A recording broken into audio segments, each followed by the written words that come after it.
Assalamualaikum warahmatullahi wabarakatuh. Perkenalkan, nama saya Febriana Dian Asanti, NIM 205231191, kelas PBS 2E.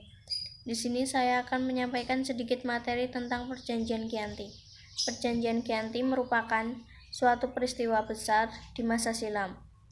Situs sejarah ini hadir sebagai perekat ingatan kolektif masyarakat dengan peristiwa tersebut.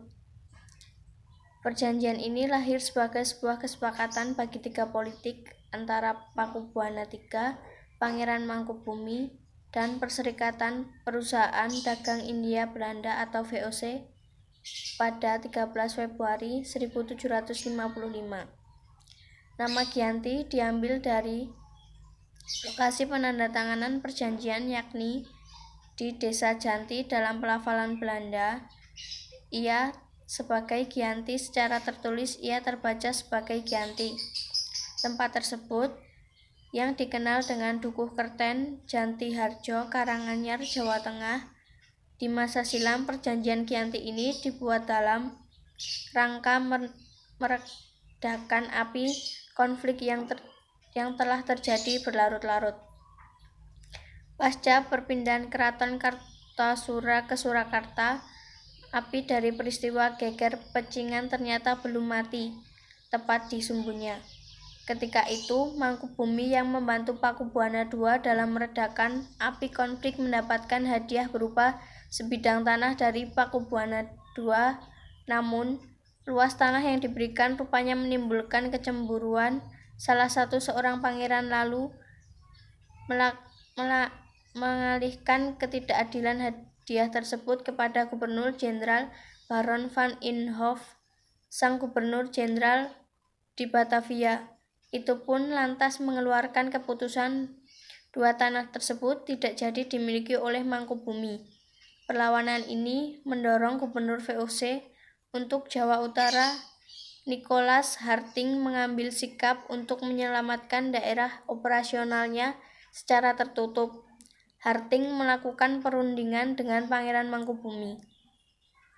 Setelah berkali-kali melakukan perundingan, Harting bersepakat dengan keinginan Pangeran Mangkubumi yang hendak jadi penguasa di tanah Jawa.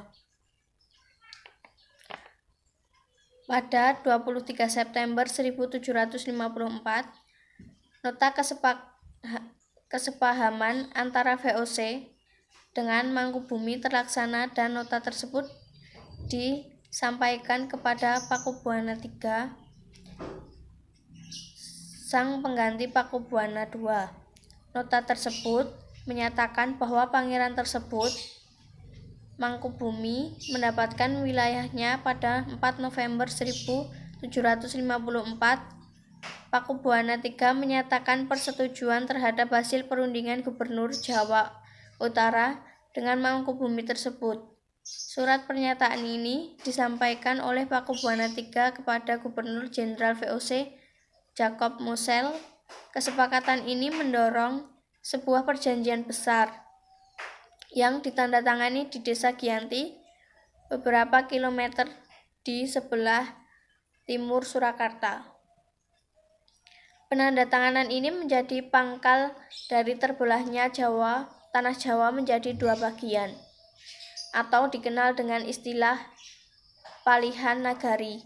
Hal ini menjadi awal mulanya naik tahtanya Mangkubumi Yogyakarta sebagai Sri Sultan Hamengkubuwana I dengan gelar Senopati ing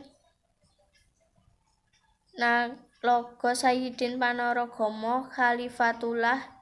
Sejak ditandatanganinya perjanjian tersebut pada 13 Februari 1755, akan tetapi keterbelahan masyarakat Jawa tersebut tidak terjadi seketika pasca perjanjian tersebut.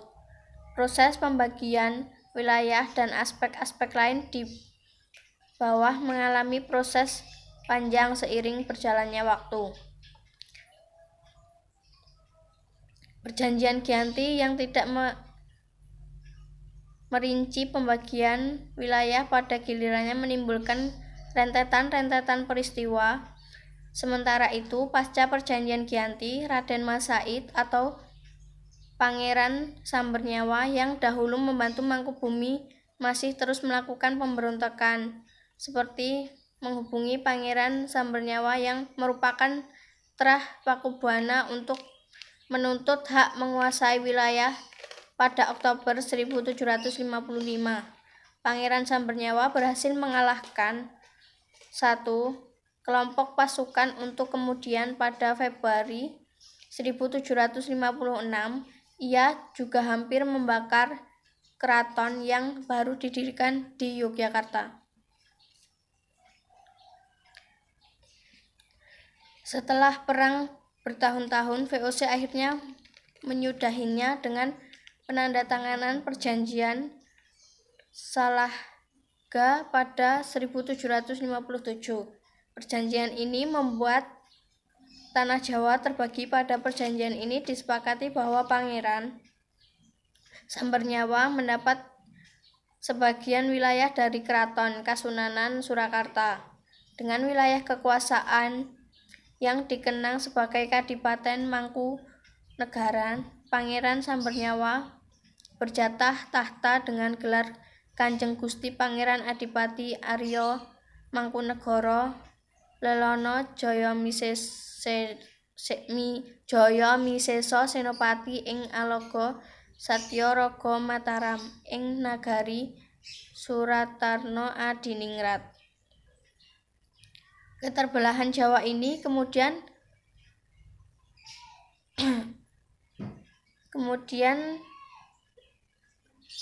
belum berhenti pada 1813 di masa Gubernur Jenderal Thomas Stamford Raffles dari Kerajaan Inggris. Kesultanan Yogyakarta yang terbelah, lahirnya Pakualaman. Dengan demikian, tanah Jawa kemudian memiliki 4 wilayah pemerintahan masing-masing, tambah dengan perbedaan orientasi 8 politik. Hal ini mengantarkan Jawa pada rupa yang beragam. Kasunanan ini menjadi cagar budaya wilayah Yogyakarta yang di dalamnya ada Pakualaman menjadi daerah istimewa Yogyakarta. Sekian materi yang dapat saya sampaikan. Bila ada kesalahan mohon dimaafkan. Wassalamualaikum warahmatullahi wabarakatuh.